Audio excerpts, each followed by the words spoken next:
Welcome to the Plymouth School Board meeting. Will you please join me in the Pledge of Allegiance? I pledge allegiance to the flag of the United States of America and to the republic for which it stands, one nation, under God, indivisible, with liberty and justice for all. Opening, setting of the agenda. Are there any additions to the agenda? There are no additions that I have to announce.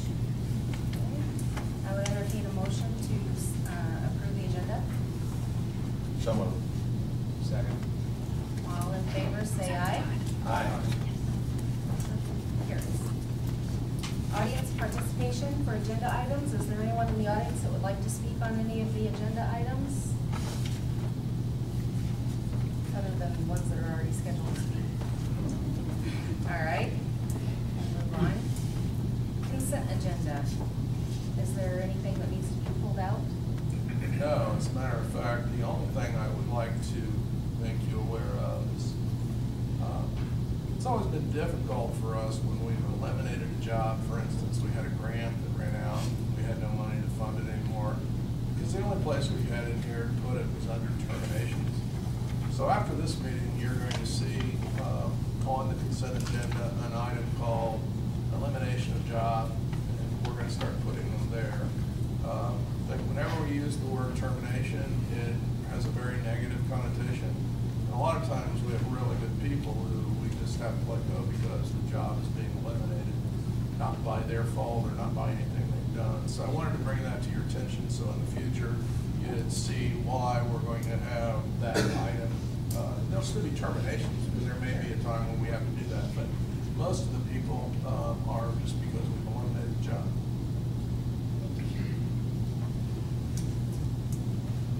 Is there anybody want to pull out anything from the consent agenda? If not, I'll entertain a motion to approve the consent agenda. Second. All right, any discussion? All in favor, say aye. Aye. Motion carries. Item 3, business transactions. 3.1, community tennis committee. Yeah, tonight we have Betsy G. Peterstead, Dawn Edwards Everidge, and Sarah Smith to make a presentation on progress towards the new tennis center. Thank you. This is sort of entertaining our idea. I'm Sarah Smith, and they have Sarah Hill. They graduated from college in 1984. Along with Betsy and Dawn and Dave Johnson there. Anyway, we've got several tennis parents here with us. We all got together Labor Day weekend of 2010 when the courts out of the park were dedicated in honor of Mary Beth Hunter, which was great. For those of you who don't know the history here in Plymouth, when Mary Beth Hunter came to town in the early 70s, the tennis courts we had in the community were the 4 courts, I think they were 4, that are now the state park in Centennial Park right there next to Michigan. Mary Beth started a summer lesson program, and immediately those courts were hemorrhaging, and we created, the city created, under the leadership of Mayor Waugh, the courts that you see now. Originally there were 8 courts with 1 major center court. At some point along the way, that center court was turned into 2 courts. So there are now 10 courts there. But you know what, they're almost 40 years old. And we're here tonight to begin the process. We've been working with the park department. Let me back up. The 3 of us were at this gathering in honor of Mary Beth and getting her name. And we're looking around and thinking, you know, doesn't look so good anymore. And let's find out what's going on out in the greater tennis world. Let's see if there's some programs we can investigate to bring better courts back to our community. And again, under Mary Beth's leadership, at one point we were hosting the qualifying tournament for the Western Open. It has been a really important venue in our park system and in our community, and in several generations of families that are still using those courts now. So we started researching, found out the USTA, if you've been following professional tennis, you know, our American bench is pretty short now, professional tennis. The USTA is now developing 10 and under programs and tennis in the parks, trying to develop tennis again for our nation.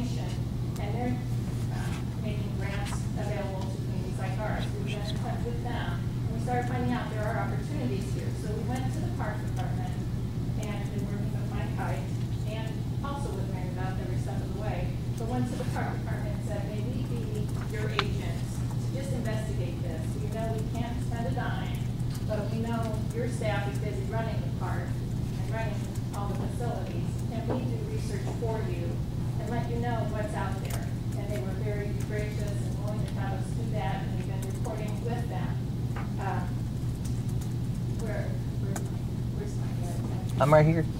There you are. Okay, I got off task for you. That's all right. So so we came together, we wanted to determine our tennis center requirements. Our purpose has been to evaluate our tennis centers to determine an optimal design. We've been working with the Parks Board to coordinate this project. We've been working with the USDA to optimize the development. And we're working on obtaining funding through the USDA and local community and tennis community. And we're coordinating and executing the project with USDA, Public Parks Board, and community leaders. And I want to be clear there. We know we are not the Park Board. We know we can't spend a dime. It's public tax dollars. But we know that help in that area and just trying to combine all those to bring together a project like this is something that we can do. So we know our job is short term here. We can just help get some proposals on the table. So the history, the courts were constructed in 1973. They were resurfaced in 85, 97, which was they actually built it up. That's when the big center court was shifted to two, repainted, and then they were resurfaced again last spring. New lights were added in 88. There were lights placed in 73, but better ones were placed in 88. Next slide, please. Our players, our school's athletic team, of course, our phys ed classes at the high school and junior high, and then the summer lessons in league. We have 150 kids and 70 adults in lessons during the day and in evening league. And that league also draws people from Greenham and Culver too. And then just general community use. And it's been very interesting to drive by and see just all walks of life, all ages using these tennis courts. Out there are signs on the shed by the courts that show who the girls and the boys are, history of championships.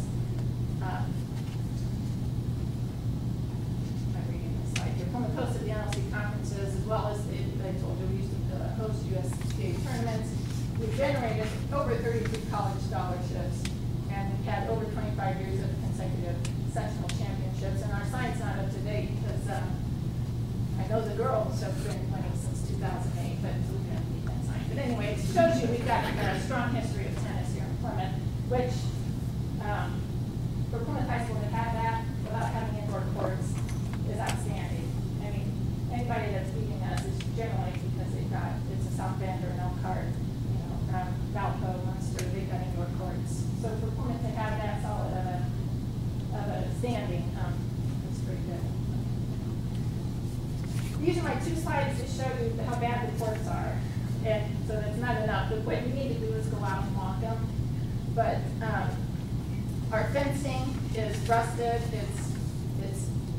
It's just deteriorating. It's bad. The USDA guy came out and said those posts don't even be allowed anymore because they're an exposed kind of like I-beam, and it's not considered safe to run into that. Then this is just one of the cracks, and the unfortunate thing about the resurfacing that was done last spring, it was kind of known that just might not do the job, and already the cracks that were there are back. They're 40 years old, and the Parks Department has done what they could to maintain them, but they're 40 years old. There are cracks like this on at least 5 of the courts. They all have varying kinds of alligator cracks, I call them, but some of them are they're broad. Mary Beth Hunter and Michael Duff at one point said, we can't host a tournament anymore because it's not safe. They still host the regular matches, but they no longer wanted to host the NLC tournament because they didn't want to be responsible for any of it. There's involved in any of the surface. Next one. I got a couple flow charts here that is just, we've been working on this for almost 2 years, and Betsy's got a big binder that's, I don't know how thick, and lots of files, but our research has taken the form of visiting LaPorte schools and their courts, Frankfurt schools and their courts, Culver academies who have been just very helpful with insight and research. And then North Central's court center in Indianapolis and Barcelona tennis facility. All this is outlined here. We're just trying to show you that we're taking this seriously, and this just hasn't just been a few phone calls. But we've been in the research phase, and now we're kind of into the planning phase. which leads us into, well, structure needs, the programming options that would go into place to, bring all the usage levels back up, the core standards and requirements, and the funding, which is one of the reasons why we come to you. Next slide, please. The site determination for the courts, of course, I'm going to go off topic here for a second. The courts are on the land in the Plymouth Park Department. And that's one of the neat things that we observed in this process is, in our opinion, it's a great deal for Plymouth schools to have them in the Parks Department and to do leasing, if you will. And not only, LaPorte has wonderful courts. They're on LaPorte school property. They were built, added in with the building project that LaPorte had. And they're criticized because they're lighted courts. And truly in this day and age, it doesn't cost a lot to run the lights like it used to, but if those lights are on and cars are driving by, their school board gets telephone calls of why are you putting lights on the courts instead of paying, lights to use them, or, giving us the paper in the classroom. So it's kind of a neat thing that it seems, or a benefit of having that lease arrangement. It's kind of nice to be able to, with the public perception, to keep those pockets of money and supporting funds separated. Things we're working with the park on is, how much land is needed for the courts, and where are those kinds of pieces of land. Obviously, the park has land, the school district has land, but for the reasons I just told you, that doesn't seem like the best place to put them. Or anywhere within the city limits, where else could there be good places for tennis courts? Next slide.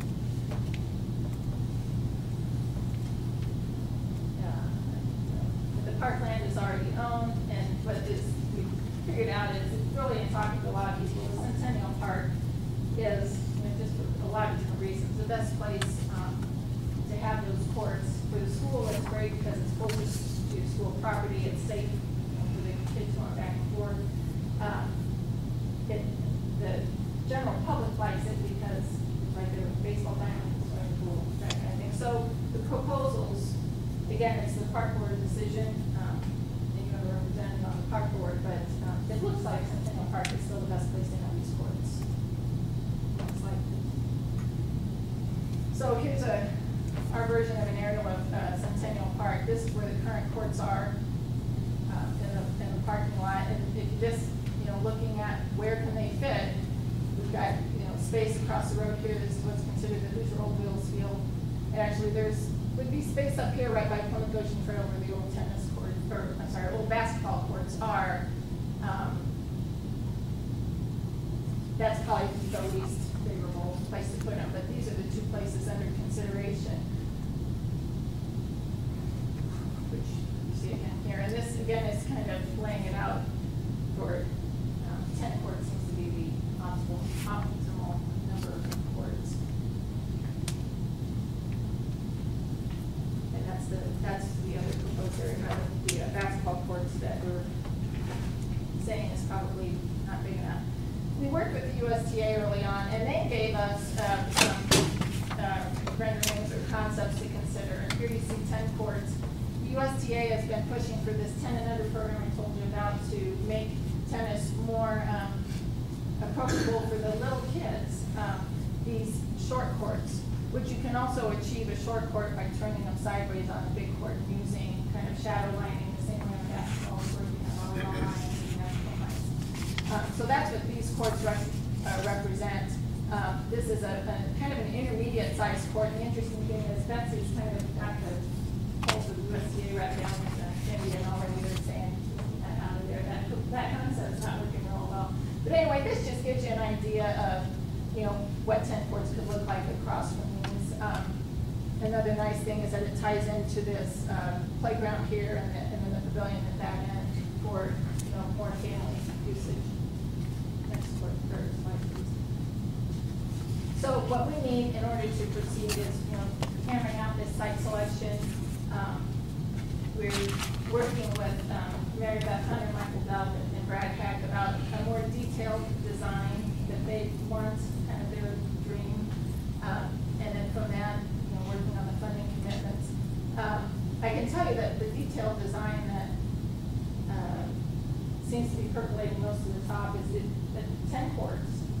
you can host 2 varsity matches if you need to, but 10 courts to just handle a typical varsity JV match. And we've even been trying to find out if the IHSA might change to a 3-and-3 varsity format, because USDA tells us in other states that's what they do, 3 singles and 3 doubles. But anyway, right now it seems like 10 courts, nice to have room for expansion. And the design that really seems to be most of interest is that which the court has, which is 2 stretches of 5 courts, kind of a joint area halfway with a practice court or a half court, and then a pavilion area in the middle where the parents and the public can be within that room between courts. And we can come back to you with that kind of design when we get that from our subcommittee. But what we need now are funding commitments, and that's why we're coming to the school board, is to ask you to consider, somehow supporting this project. I can tell you we've gotten quotes from USTA for typical, 10-court designs like they've shown us. And we also met in July, and Dan was there, with Culver Academies with their Wigan Construction, which is their engineering group that helped them with their courts. And they've sent us a couple of, again, just proposals, estimated construction costs for the kind of concept we're talking about. And depending on, there's a couple different versions, but one of them is $913,000 and the other is $1 million. And that includes lights. So we're talking to the park board, we're talking to you, we're talking to some private donors as well. And at this point, we're just asking for all the parties involved to consider what we would be able to put into the proposal. So are there any questions? Sarah, is this in addition to the existing courts? Will they still This stay? would be to replace the existing courts. So the land that the existing courts are on will be, that'll all be torn down? Well, that'd be the idea. If they went, it seems like the 2 most favorable sites are where they are currently, which that means one of the teams would be uprooted for a season. We'd have to work out something with another school to share the courts. Or to put them across there in that patrol walls field. And they would have to demolish and, maybe But there's a return grass. possibility to put them where they are now is one of the options. Or Yes. across, Yeah, where they are now is one of the options. Or across the Could you go back to that aerial slide? One more, I think.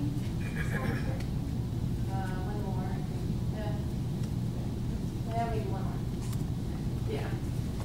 We also looked at maybe putting, is there room down here? And the problem down here is that river really creeps up a lot of springs, and this parking lot gets wet. So again, these 2 seem to be the most favorable sites. Does that help? Could the existing lights be reused if that existing spot is still chosen? I don't know the answer to that. I don't know. Because the question is if you would re-mill the existing courts, what happens to all that wiring, that subsurface wiring? I don't know how you preserve that and really. New courts, the proposal for Wigan Construction, they go 3 feet down in terms of subsurface and gravel and all that. So to really get down that far, I'm not sure that those lights would be preserved. I mean, one idea, and again, would be, could these maybe be converted to basketball courts? And maybe these could be dug up, and these basketball courts over here, would that create openings there for other spaces? I mean, there's a lot of long range kind of, that's more of a park board thing, but you kind of have to think out of the box of how that gets used and what happens if it becomes here and what happens to this.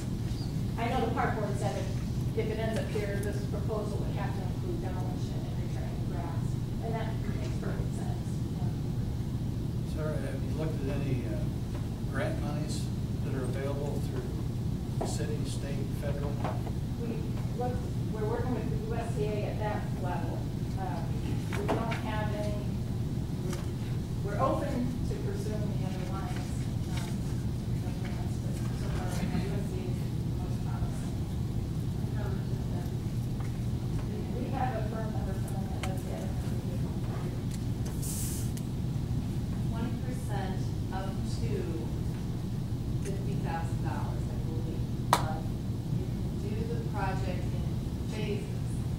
you would say, kind of using Melissa's notion of lighting, so you go across the street and you say asphalt is, or lighting is one phase, and asphalt is another phase, fencing is another phase. It will fund 20% of each of those phases, or up to $50,000. And there are ways, even, we've talked about with lighting, the proposal here includes lighting the home, and of course, with daylight savings, I mean, maybe we don't need light in the home, maybe only 5, each one of our students doing that. There are ways we could create with that back, or some, of your projects, put them in phases, they put the light, the courts in, have kind of the infrastructure for the electrical, but don't put the structures up for the lighting until we get more money.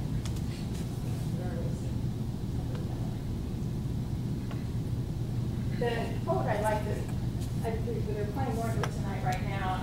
Michael and Brad would like to have been here, and I think Mary Beth is announcing a volleyball match because there's 5 home things tonight, and they're all kind of stretched in the athletic department is. But I was talking to one of the Northwood parents, and she said, we were excited to come to Plymouth. We figured it's Plymouth, they're going to have great courts, and she said, I was shocked when I got there. And I didn't ask her to say that. But if you're not a tennis player, if you drive by, you think, wow, they got a fresh coat of paint, they look good. If you're out there on the courts, you can see they're not. And they might be good for park courts, but I don't think that's what it's about. The cost estimates that you have, is that, I know those are rough, but does that include demolition if that's necessary, or is that? It did not include demolition for that. And I wish I were a tennis player, but I'm not. Is the parking ever an issue? I mean, is parking going to be part of the solution, or is that part of the problem that we have currently? Well, I can tell you this parking lot is, it's in bad shape. And you do need, this is a good sized parking lot, is that, I'm not sure, it needs attention, and you do need. But size-wise, it's adequate, it's just in bad shape.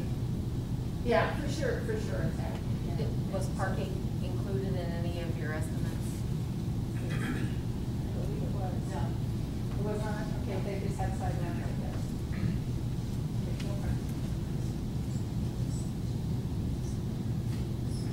Earlier, you had mentioned, everything that we've been able to accomplish is kind of unusual when we don't have indoor facilities. Was that research? Is that price prohibitive? To go indoors? I would think, we didn't even consider that. I would think it has to be, but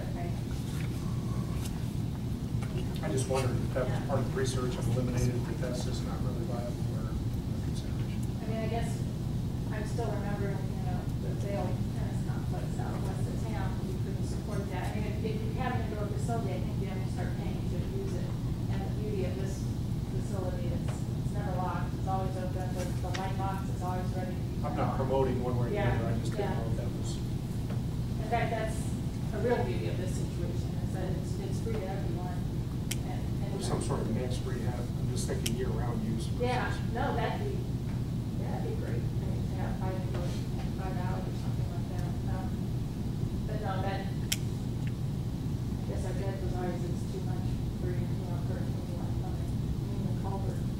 They have to worry about it. But they're getting it. I mean, what all do you need to help you have a meaningful? I have another question. I'm no architect, but is the location part of the issue with cracks? Well, I'm glad you brought that up. For sure, there's a river that runs, this way. I mean, Marshall County is marshland. There's just movement underneath here, from the river, from the high water table. I think there's been experience in this building on the high water table. But what we know, what we've learned from Culver, and again, these contacts we've had with these other school corporations has been great because they all have had different experiences that they're sharing with us that we can learn from. Culver, they built theirs on the North Shore of the lake, so they've got springs.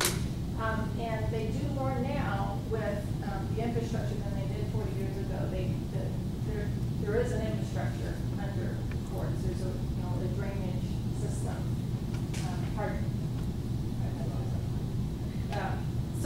they are better. I'm not the engineer, I can't tell you what it is, but what we're told is they're smarter now about how to keep that water away from the subsurface or to get it out of there.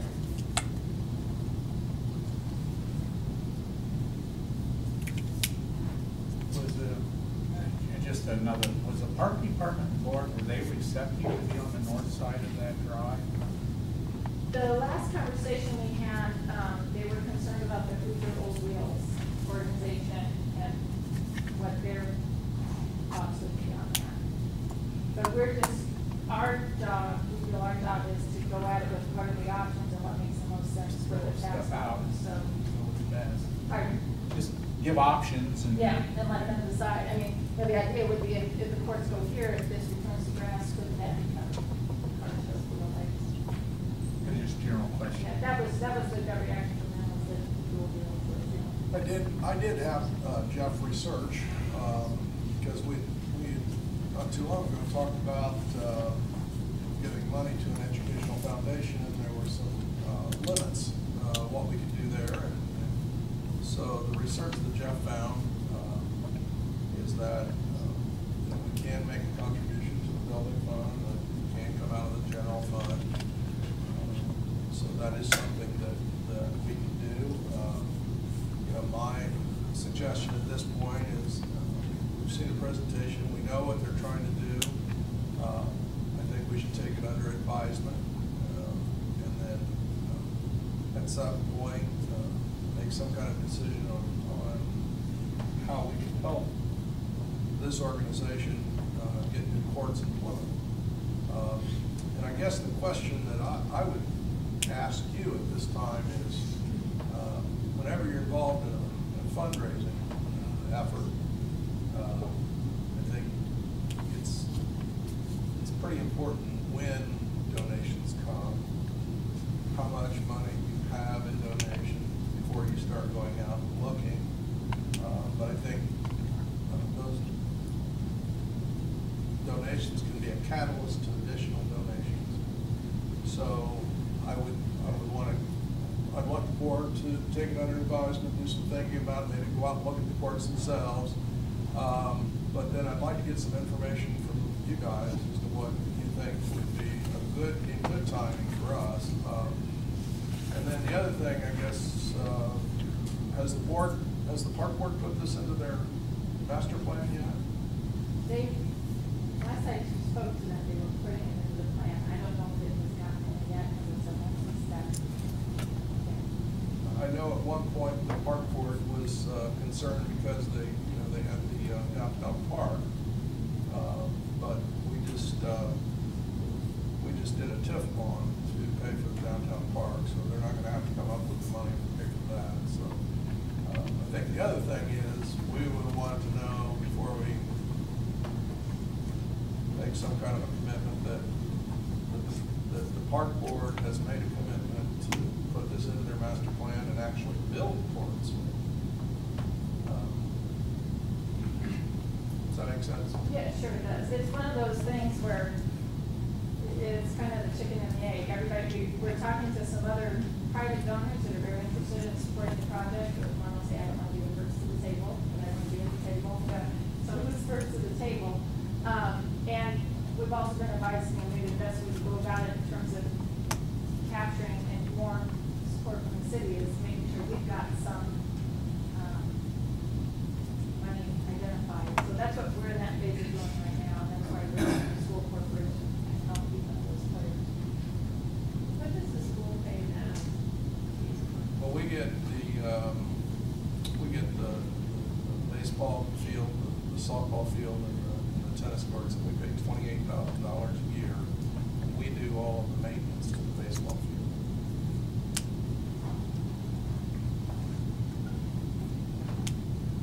And the neat thing about, again, that arrangement, in my thought is, would you be able to control more of that maintenance even of the tennis courts so that maybe they'll last longer than the 40 years we have? And if you've got that's a pretty nice carrot to be able to say, are you spending that $28,000 to do this? And again, along the way, we're learning there are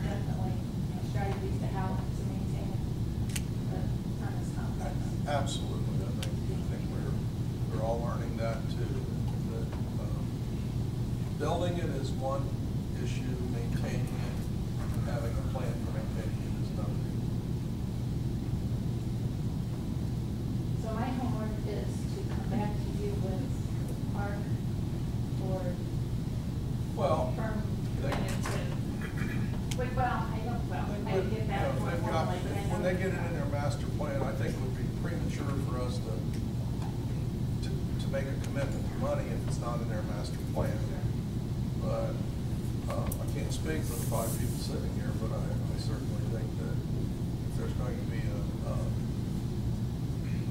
if they are going to build courts, if they're going to put that in their master plan, it makes sense that the school be a part of that. I'll be at the September meeting to ask them that, but should have been the first one we included in that one. Yeah. So I'm hoping it. And we do have a representative on the park board, and I've been in conversation with him, so. Well, not only, I guess I would want some sort of indication if anyone felt there was going to be a change in the lease. I mean, there's the initial funding issue. Long term, I don't know if there is or isn't, but would there be anything complicated? I don't know if you had those discussions. I haven't had those discussions with Mike because it's what I would, we haven't had this presentation yet, but we get to the point where they put it in their master plan and we're going to help with it. And I think part of what I would recommend the board do is create one pot of money to give them to build the courts and look at the pot of money we use in the lease dollars to use those facilities. I think it would probably be something that would make sense to do at the same time. Mike has been on several of these trips with us. He was at LaPorte. He was at Culver for 2 of the meetings. They very much been involved and supported the park. Is it true, sir, this will be the Sarah Smith complex? Is that No, true? well, I didn't make it past number 2 level. Sarah Smith Center Court. Oh, yeah. I know where you're going with that. Dan's already know what. John played doubles. Well, hey, thank you for your time, and we'll report back. Well, thank you, and the other members have done a lot of work put in so far. I appreciate that. I know how much work it is, and we do appreciate it, and that we are willing to do our fair share. We want our kids to play on nice courts. We do. Yes. I mean, it's really, we do. I'm just telling you, it's kind of a shame when they have the, you just don't know until you have it, And I'm gonna think about the transparency. Well, thank you. Thank you. Thank you very much.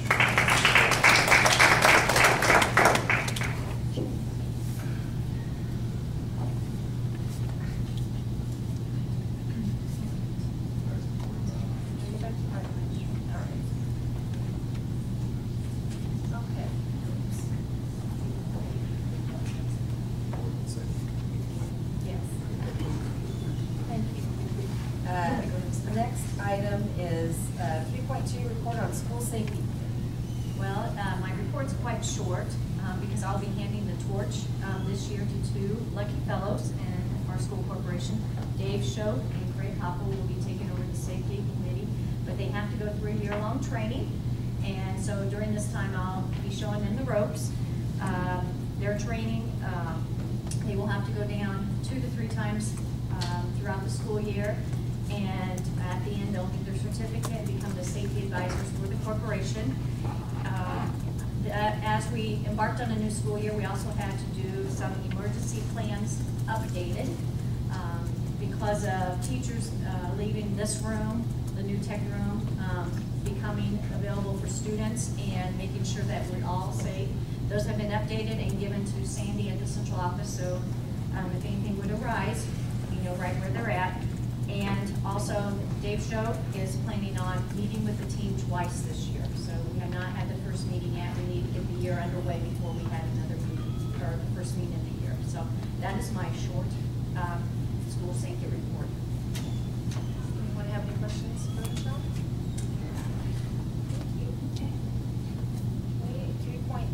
report on elementary ISTEP scores. We have our 4 elementary principals here tonight to start, and I believe Jefferson's probably the first one because J is before M and 2 W's, and they'll be presenting the ISTEP scores from last year.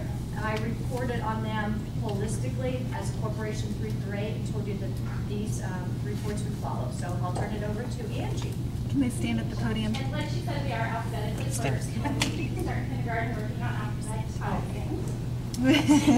Sorry. That's okay. This was the end of my first year at Jefferson. Very exciting. Some challenges to embrace this year as we move forward into the 2012 school year.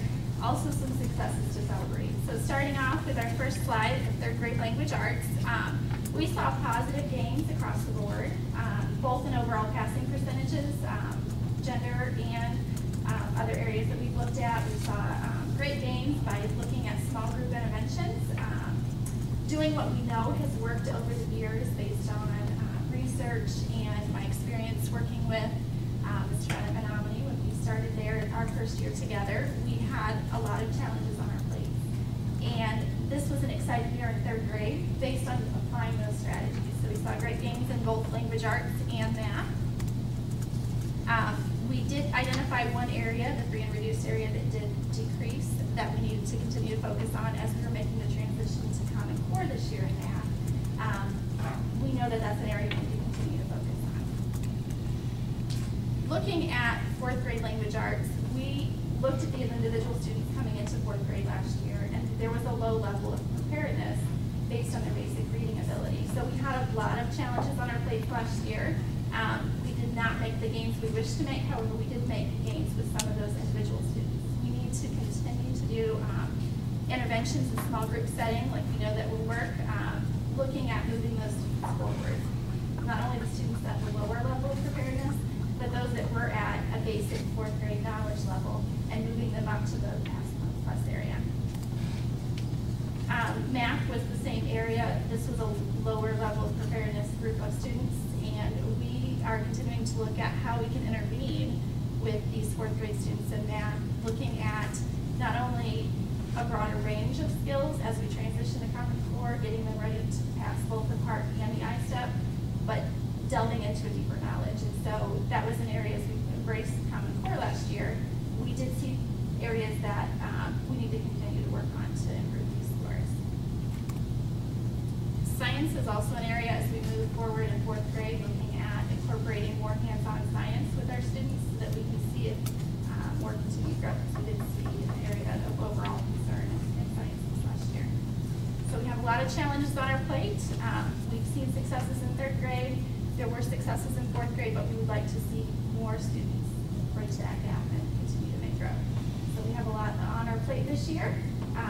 Strategic planning, we have started already looking at an after-school program to intervene with those students that do have gaps. Planning interventions both during the school day and before and after the school. The teachers are working before school and after school to work with these students to make growth. So. Do you have something in place that you can do assessments to make sure that they're making progress? We do. We are utilizing Acuity that we have used in the past. Last year we used diagnostic. This year we're moving back to predictive. As we looked at the data that we were getting from diagnostic, we were not happy with how that correlated to not only the assessments, but what we were facing with. That was an area of need that we addressed across the corporation. This year we're moving back to predictive. That means that it's going to predict their ability to pass the end of year assessment and show us what we have taught and how they've mastered it and what we may not have introduced yet and where their level of preparedness is. So it gives us a better indicator of where to proceed and exactly which standards and areas to focus on. So we're excited to have that piece of data. We're also still looking at DIBELS that we've used in the past to look at their preparedness and reading to be able to apply the skills at a deeper level. So we'll continue to use that as well. How many kids are we talking about in 4th grade here? We had 51 students last year. It was a 2-section class. A good majority of them were male. We had a high level of special ed in that group, so it was a challenging group. But based on that group of students, we made good growth for those students. But it's a group that we'll continue to focus on. And I know this, you guys tell us this at some point, but these kids from how they did last year to this year, the fourth graders, are we gonna see those figures at some point, how they did last year versus this The year? cohort from Yeah, the those cohort. students, what they mastered last year in third grade compared to what they mastered this Yeah. year. Not in the presentation we prepared today. That's something we have looked at as an elementary team and as a building level team, looking at where they were and how they assessed last year and where they're at this year. We saw gains in some areas and we saw decreases in other areas. There's always an area of students' mobility, moving in and out of the corporation. And that was a factor. We had several students that moved from out of state, did not have the preparedness that our students had in Plymouth. And specifically, was the state did not release that data yet. Correct. But We're still September waiting on that. 10th is the tentative date. And plus, Margaret, since we don't have access to it, so. Thanks. I've noticed going through, one of the areas seems to be grade 4, and from where I'm working, we're dealing with a specific area of concern over a multiple year period of time.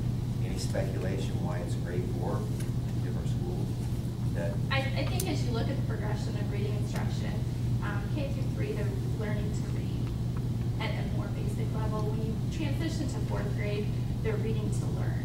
So there is a deeper understanding, and comprehension is one concern that we've addressed. Not only building their reading stamina and understanding, but looking at comprehension strategies so they're reading more simply to look for information.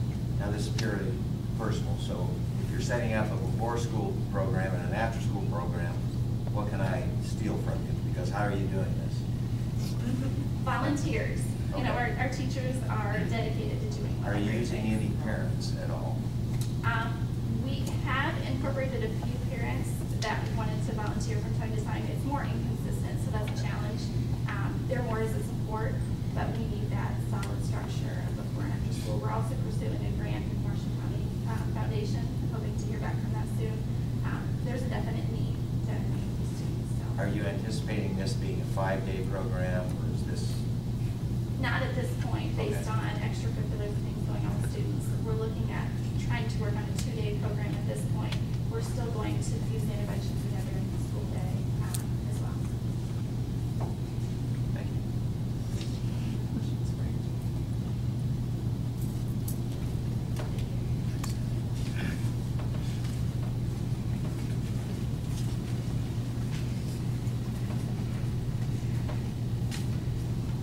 Yes, thank you. As you can see, in third grade as well, we made positive gains. We're quite pleased with our language arts and then you go to the math days, as well overall in math.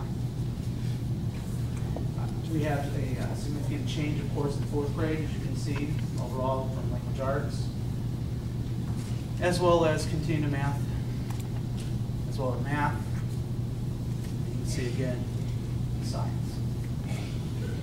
The lessons learned for us at Menominee are this, that after the analysis of the data, what needs to be ensured is small group instruction followed up with strategic intervention. To give you an example of that, what we looked at was 11 students who had passed in third grade did not pass in fourth grade. These are not typical students at risk. And so in the analysis of what was different for those students versus what we did specifically for other students who did pass that were at risk, what was missing were 2 keys. Meeting with them in small group, and then from small group, identifying strategic measures and how to intervene afterwards. One precedes the other without following that research-based model that we know to be true. It won't happen, and unfortunately it's proved it. I can assure you that we are doing that this year, and I can assure you that you'll see significant gains, and that you will see us continue forward doing the research-based model. So even though they showed that they were not at risk, so we dropped that part of the model, which proves that that doesn't work, I guess, even though they weren't previously at risk, and they did pass, you still need to carry that through, that, I guess, is missing. In the analysis, when we asked our teachers to talk to us about the data, they would talk about data, they couldn't talk to us about the students. And the key factor in that is anecdotal data. Teachers who meet with kids in small groups on a day-to-day basis can give you tons and volumes of anecdotal data. When that piece is missing, you have to make an analysis of what is the cause of that. And we're not here to throw anyone under the bus. It is a systemic issue that I take full credit for, unfortunately. That we are going to leave that building making sure that we're going to see that happen through our planning and the follow through with the walkthroughs in those classrooms. And I'm very pleased to know I have support from my central office administrators who are going to help me with that. How many kids are in fourth grade? In that cohort was 68. Anybody have questions for Mike?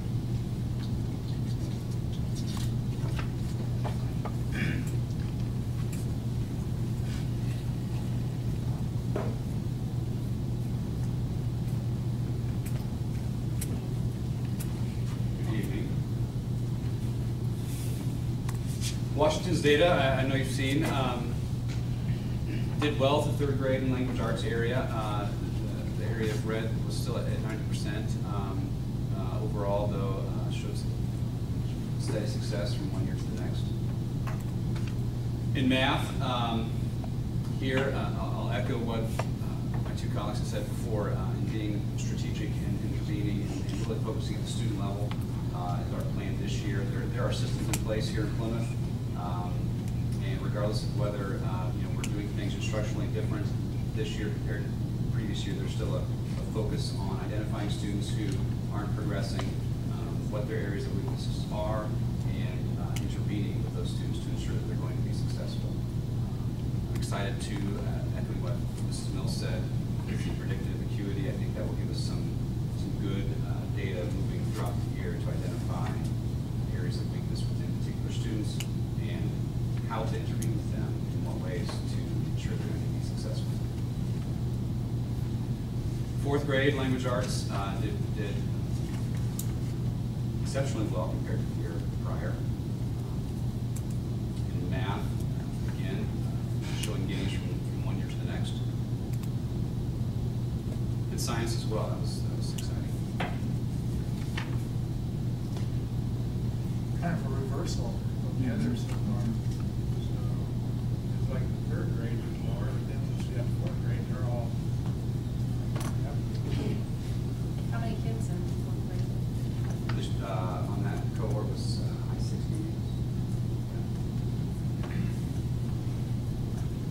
60 if I recall.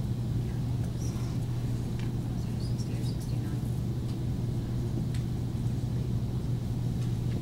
Anybody have any questions for Amy? Just a general question. I don't know if I'm remembering this or seeing this correctly, but I don't know if there's any, why the third grade math disparity male female? That makes sense to me.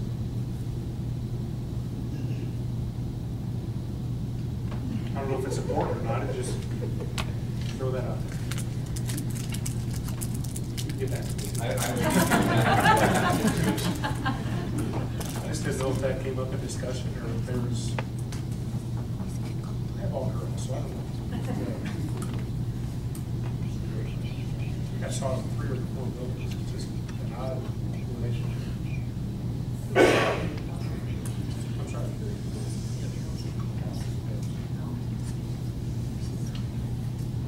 That didn't work.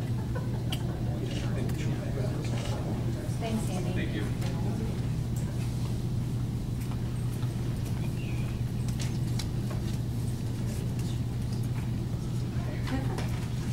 All right.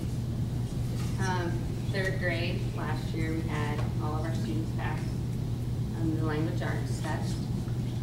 94% the year before, so that was pretty close. But like you said, you're not comparing the same group of students. And what you're looking at on all of this data is the students who are sitting in the seat taking the test that day. So really that growth data that we're going to be getting is really probably more of a reflection of how we're doing with the students that we've had for a significant amount of time. I know when we look at it, our fourth grade had more mobility last year than it's had in the past, but we'll get to that. Let's look at third grade math.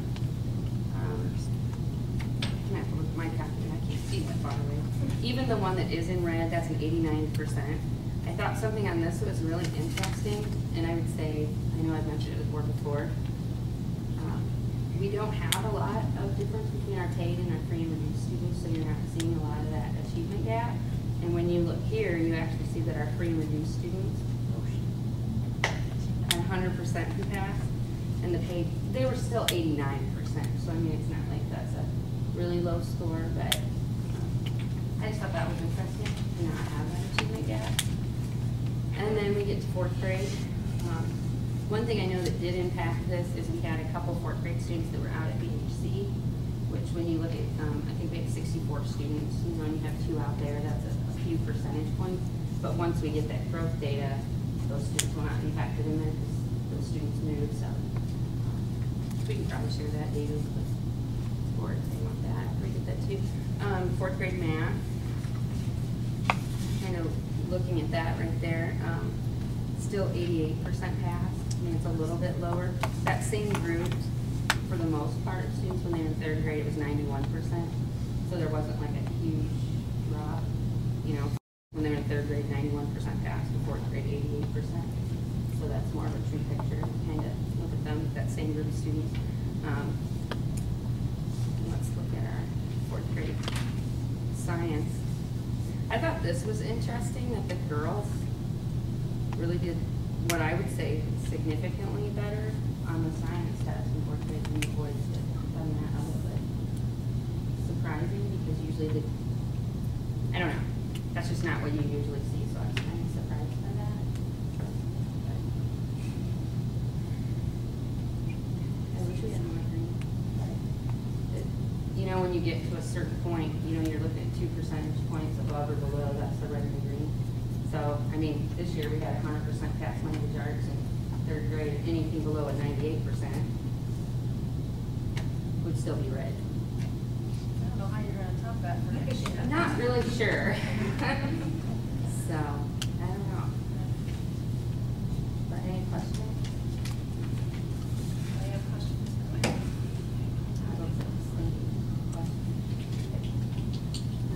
Thanks, Karen. Thank you.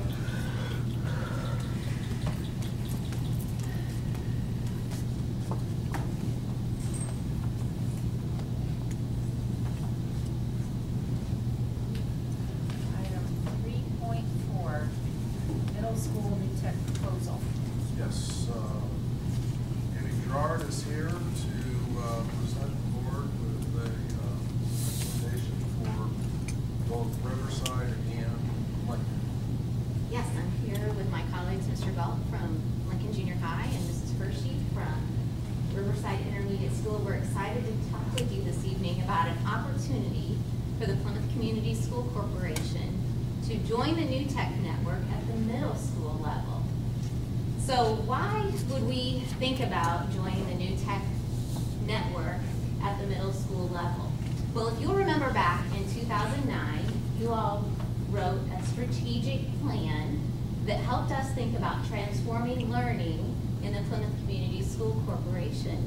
And so in that plan, the strategic plan of 2009, we mentioned PBL and school within a school, and that is what we're doing currently in Plymouth. So we hope that by opening a new tech middle school, we will bridge the education between the newly opened Washington Discovery Academy and the school within a school, the School of Inquiry. So we're hoping this middle school level will give our kids kind of a seamless transition in education in Plymouth. So why should we think about new tech? Well, we know that new tech and PBL provide choices in education for parents, and we've seen the value of that because we had lots of kids and parents apply in Washington, as well as the School of Inquiry. We also know that the New Tech Network gives us a coach, walks alongside of us, and helps us set up project-based learning through a transitional learning environment, and it's very exciting. You can just look around and see some of the things that are happening here in this room, in this space. We also know that project-based learning prepares kids for their future jobs. It helps them work together in groups, and it prepares them for their future with rigorous and vigorous learning environments. So we're asking permission this evening to apply to the new tech for middle schools. The application date is September the 15th. We know that's coming soon. So we hope that this evening you'll give us a yes or no vote on whether you'd like for us to go ahead with this. The way New Tech looks at middle schools is they look at middle schools as grades 6, 7, and 8. So last year, Mr. Galt and Mr. Funston and I talked with New Tech, and we suggested that since we have our 6th grade in a 5th and 6th grade building, and our 7th and 8th grade in another building, that we might join and have one academy at 2 different schools. So we would actually have one name for our New Tech Middle School, which would be located at Riverside and at Lincoln. One academy, 2 locations. But it would give us project-based learning choice for all of our learners in the Plymouth Community School Corporation. So, what do we need to do this? Well, we're looking at $120,000 to $135,000 to join the New Tech Network with a 2-year contract. We know that the network will help us build capacity with our teachers and do project-based learning well. It also will entail a small remodeling project at Riverside and one at Lincoln as well. And then we would implement our New Tech Middle School in August of 2013. We're excited about this, and we hope that you will join us. We know that it's your transformational look at the strategic plan and your work in our schools that has allowed us to do this, and we look forward to being one of 6 schools in the United States chosen to be in New Tech Middle School. Thank you. Any questions for Amy? Source of funding. I guess you answered it, Amy, a little bit. There's not a whole lot of schools that have middle school New Tech. You said 1 of 6. Well, there are 5 or 6 current that were started this year. They'll be accepting 6 more in 2013. Oh, okay. So 6 additional ones. Yes. Mr. Tyree and Mrs. Felke and several others have been in dialogue with New Tech, and we believe that when they review our application, if we are permitted to apply, we have been developing capacity for project-based learning for several years, as you know. We've been working with our technology infrastructure, which they look at. We have people currently in training. We have a School of Inquiry. We have an elementary school project-based learning project. They are very excited about us applying, and I feel confident that if we do apply, we will be one of the 6 in the United States that are chosen. Mr. Holloway asked. Source of funding.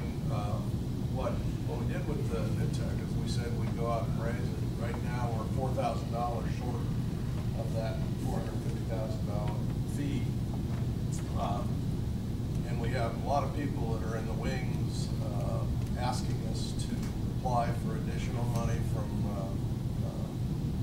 foundations. I have no doubt that we could raise that amount of money as well to pay. I look at that as a fee to get into the network and to get the support and the training that they provide. And we've had absolutely no trouble getting to the $450,000 from the high school. We haven't begun to tap the people in the community, so we might have to,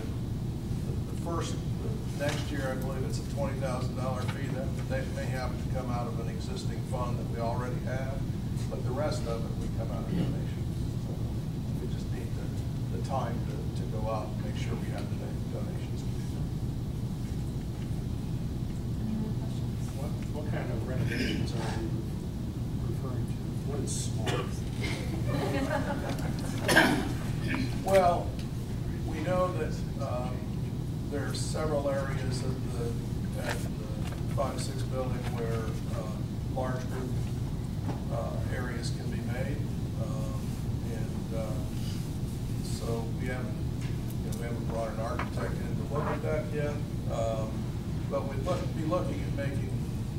large group areas, one at the one end and one at the other. And then at junior high, we have several ideas about, once again, creating 2 large group learning areas about the size of this.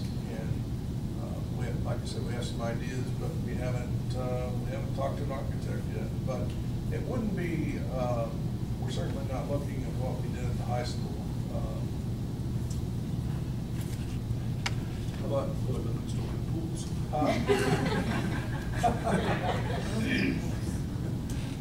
but we do have some ideas. We simply haven't brought in an architect yet to look at it and to give us an idea what that would cost. The 120, 135 is just the cost for joining. That's yeah, that's the application. That's the application fee. And this would be 6, 7, 8. It would be, we would be able to include 5th grade as well in this. Yes. Well, the New Tech Network, actually, the middle schools actually cover 6 through 8, but since our situation is a 5, 6 building, they're willing to let us train our 5th grade teachers as well to be at work in the New Tech situation. Actually, when they came to me last year, I said, this is only gonna fly with me is if they'll let us do one academy in both buildings. And I was pleased when they said they would. That makes a lot of sense.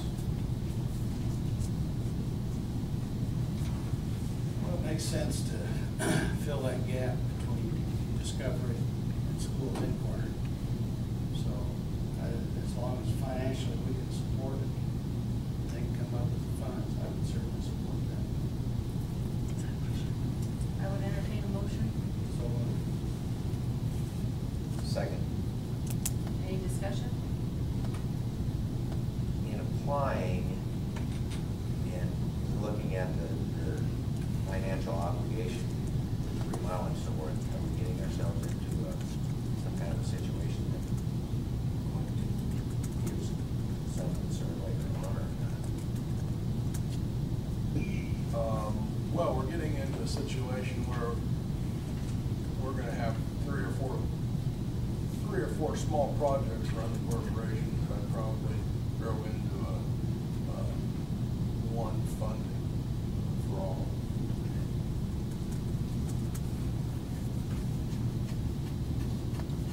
Okay, I have a motion and a second. All in favor, say aye. Aye. Opposed? All right, motion carries. Thank you. Thank you. Very much. I refer to No, Sandy's working our thing today. Sandy. Also, I would like to say that Amy wanted to come to the board and do this in June, and I wanted to get more ducks in a row before we did that, and then all of a sudden, the application was out and it was due September 15th, so that's my fault and not theirs. I had no idea the application would be due that soon.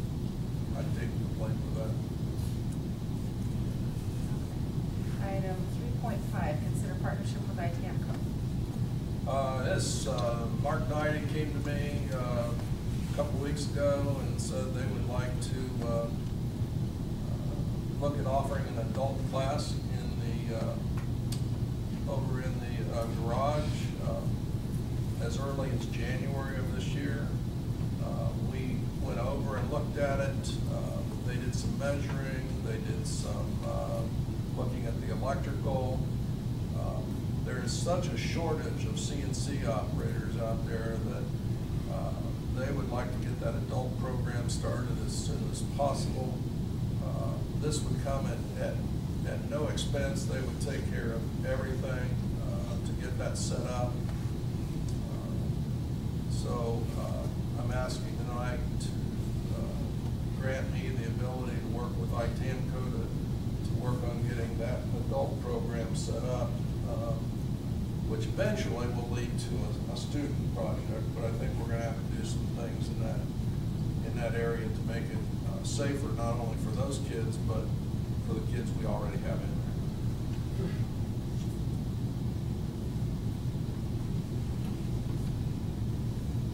Do I have a motion?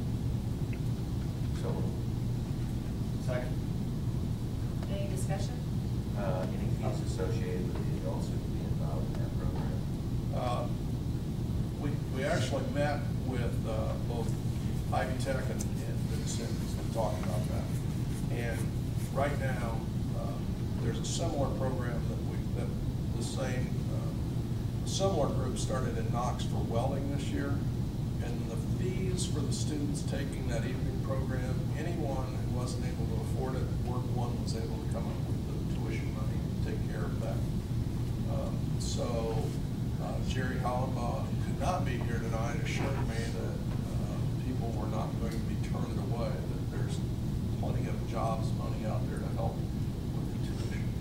How many are you anticipating, or how many could we possibly service? You know, we have not sat down, we haven't decided whether we want to go with Vincent's or Ivy Tech yet. Both have advantages, but it would probably be, once we made that decision, that we look at what that institution considered to be appropriate numbers. So I really don't have that information yet, but Mark and I are putting together a kind of an advisory group to work with Jerry Hollenbaugh to get moving on that. So I can come back at, the next few board meetings and report on the status of that. Now, in my understanding, that this is going to be a similar program that we're going to offer at some point to our students. Absolutely. The evening program and the day program would be the same curriculum. The evening program would not be for college. Well, it would be for college credit if we go with, but it could also be for certification instead of college credit. The high school program would be college credit and certification. So they'd be dual credit. Minimal, right now to get them up and going, is that minimal building modifications? And they're going to take care of any modifications. Right now, the only modifications, and I forget what they call it, but it's basically a bar that gets the electrical up off the ground. Those of you who are in industry probably have a better idea what that looks like, but they would take care of a bar. They would take care of the electrical changes, and they would work with Dave Schoaf to make sure it fit those standards that we need for the school For department. that, and then I guess for our future plans, that will all just sort of tie in, go from there.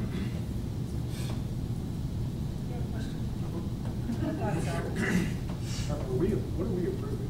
Sorry to be next, but are we approving continuing, are we gonna have some sort of agreement with Titanico, or is this just? I just need permission to go forward with the idea that I don't have an agreement with them. It's just to go forward with the planning so we can have an adult program started as soon as January. Do we have an expectation, or do we have an expectation there's gonna be some type of agreement? There will be an agreement. There'll be an agreement with us and a university to provide the curriculum and to provide the building, and there'll be an agreement with us and Itamco over the use of the machine. Those are all the things going through my head. Yes. We're not approving Just conceptually here, but we're Just gonna to have move other forward. things coming back for Jeff to look at in terms of houses. Absolutely. I just don't want to start with that until you understand. I just wanted to confirm we were starting, Yep. as opposed to just listening. Any other discussion? All in favor, say aye. Hi. Opposed, no. Motion carries. All right, the next business item is partnership with Affinity Group. And Affinity Group, Lori Van Dyne is here, and also Melissa Christensen's a part of that. And they came to me about a year ago and said we would like to create some training for some of your teachers for dyslexia. And I said I thought that would be fine, something that we need. And so they came to me about 3 weeks ago and said, we applied for a grant, Marshall County Foundation, but we have to have the signature of the board on that grant. So Fiscal. yeah, the fiscal agents so that if we got the grant, then we would manage that money, correct? Correct. This would, the goal would be to train 2 to 3 teachers for 50 hours of specialized dyslexia training this summer in Lafayette, Indiana. So that is something that we simply don't have people in the corporation right now who have that type of training. This is a need area, and I would recommend that we okay this recommendation. I'm abstaining. Again, give me, well, let's get it on the table, I'll make a motion to approve. Second. Again, what is affinity group? Lori, would you like to clarify what I just muddled up? What is the affinity group? I can tell you. It's a group of people that got together, and we each invested some money in the community foundation, and with that interest that we earn from our investments, that's our seed money to go out and do the things that we want to do, like with education, environment, health issues. The group's name is Beyond the Boundaries, and it's kind of a group of people who want to encourage others to go do what they think they can't do, and try to help people in that way. These teachers that might be trained, are they already identified? Would there be an application, or are they working with some of the special needs students now? We haven't identified them. We would probably go to the teachers and ask for people who have a passion for that to volunteer to go do that. We never have any problem getting volunteers for that kind of training. Well, this would be just a one-time thing right now, and it's our hope that the teachers would come back and help train other teachers in those methods. It's a specific course. That's something that's not identified with the area section. So there is a need for that. Okay. Do I do this one? I can still ask for, call for a question, right? We have a motion and a second. I see it's Yeah. You can. Thank you. All in favor, but me, say aye. Aye. Motion carries. Thank you. Thank you. Okay. 3.7, consider official documentation for name change to Washington Discovery Academy. Yeah, 18 months ago, we came to the board and we asked to do Washington Discovery Academy. We thought we had all of our ducks in a row, but the Department of Education asked for us to please send the board minutes of when that decision was made by the board. So when we went back to the board minutes, unfortunately, that was not a separate motion that was made. It was all one big motion about the concept. Right now, as far as the Department of Education in Indiana is concerned, our Washington school is Washington Elementary School, but to get the official name change, we have to have a record of the school board voting that that's okay. So we're doing this in arrears here. I recommend that the name change be Washington Discovery Academy. Second. Any discussion? All in favor, say aye. Aye. Motion carries. Official. There you go. Thank you. Thank you very much. Okay, item 3.8, 2013 budget hearing. Yes, we earlier went over the budget, and I would like to ask permission to advertise the proposed 2013 budget for adoption on October 2nd. So moved. Second. Any discussion? I'm just confused by the agenda items. Is this the hearing? This is the hearing. Did you want to Don't we go have to over? open up Pardon me? Oh, yeah, we can. Don't we have to open up a public hearing? Oh, yes. Okay, Sorry. so I declare the public hearing, what? We've got a motion. Oh, well, withdraw it. How about a motion to open the hearing? Mhm. You need to have him withdraw his We motion. have a motion. Yeah. Have we back up? Back it up. I'll order send my second. Gotcha. Okay, now I would entertain a motion to open the hearing. So moved. Second. All right, all in favor, say aye. Aye. All right, everything's open. Thanks, Take All two. right. Take two. As discussed before, we reviewed the budget earlier this evening at a separate workshop. And I would like to ask permission to advertise the proposed 2013 budgets for adoption on October 2nd. Before we do that, we have to ask. Oh, we do have that, okay. Yeah, the hearing's still open. Right. Yep. Are there any, does anyone have any public comments about the 2013 budget? Gary? I have a question. What is the final number on the proposed budget? You said it was a 7% increase. That was in the general fund. It's approximately 24 million. Okay? Thank you. You're welcome. Any other questions or comments? All right, seeing none, I would entertain a motion to close the hearing. So moved. All in favor, say aye. Aye. Hearing's closed. I'll make a motion to approve advertisement budget for adoption on October 2nd. October 2nd. Okay, I have a motion, I'll take a second. Second. All right, any discussion? All in favor, say aye. Aye. Motion carries. Thank you. Okay. Item 4, superintendent's remarks. All right, 4.1, commitment to students.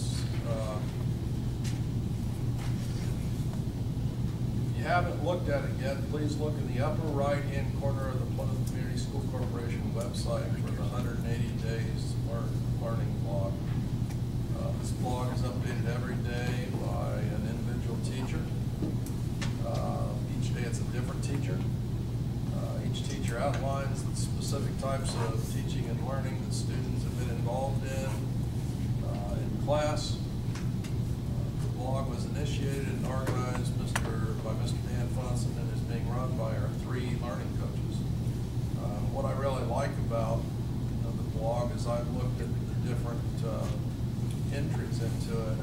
It really gives you a good idea of the different types of learning that are going on in the classrooms. That's one of the things that's difficult about education because so much of it is done behind closed doors. This really gives us an idea of all the different learnings that are taking place, types of learnings taking place throughout the year. So I would encourage you to look at it. You can click on it and have it come every day in an email to you. And I think it's an excellent venture for us to take on. 4.2, caring. We are working with a local community group called Blessings in a Backpack. This organization will help us feed 100 needy elementary students every weekend. The 25 needy students in each elementary will get a backpack full of food. It costs $80 if you would like to be an individual that donated. And so I would encourage everyone to get involved and support this.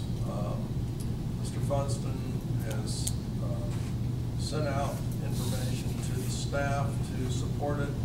I don't know if he sent it to the board yet, but I'm sure he will. I can. Yeah. 4.3, high expectations. We are now entering our 4th week of school. We're excited about all the new learning opportunities we are offering to students this year. Among those new offerings includes Mandarin, New Tech High School, Washington Discovery Academy, and digital electronics in our Project Lead the Way. So It's exciting. If you haven't gotten out to see those new ventures, we would invite you to come take a tour at those schools. 4.14 player. Once again, I know hundreds of students and staff members from all different schools partnered with the Blueberry Festival and the Moose to provide parking and transportation for people to the festival. Even though the rain dampened some of the profits, we're getting very close to a partnership with those groups that's lasted 30 years. 4.5 integrity. We are now involved in contract negotiations with PEA because of the new legislation that requires a lot more negotiations this year. We have to go through the contract, take out anything that does not exist in the new law. We have to completely create a new compensation model, and then we have to negotiate. I'm pleased to say that both groups want to make sure this is done in the 2 months that we're given to do it, and we're working with a win-win philosophy once again. And 4.6, enjoyment. This Friday, the Secretary of Education, Artie Duncan, is going to make an announcement. And that announcement is that Webster Elementary is one of only 8 Indiana schools to be named a National Blue Ribbon School. Mrs. McGuire and a teacher representative will travel to Washington, D.C. later on this year to receive this honor. We will be scheduling some kind of a celebration at Webster Elementary. Some of you who have more history in Plymouth than I do, I know we've won lots of different awards, but I couldn't find any history of a Plymouth school ever winning a National Blue Ribbon School. I'm not saying that there wasn't a school, but I can't find it at this time. So congratulations to Ms. McGuire and to the staff, the entire staff at Webster Elementary for this prestigious award.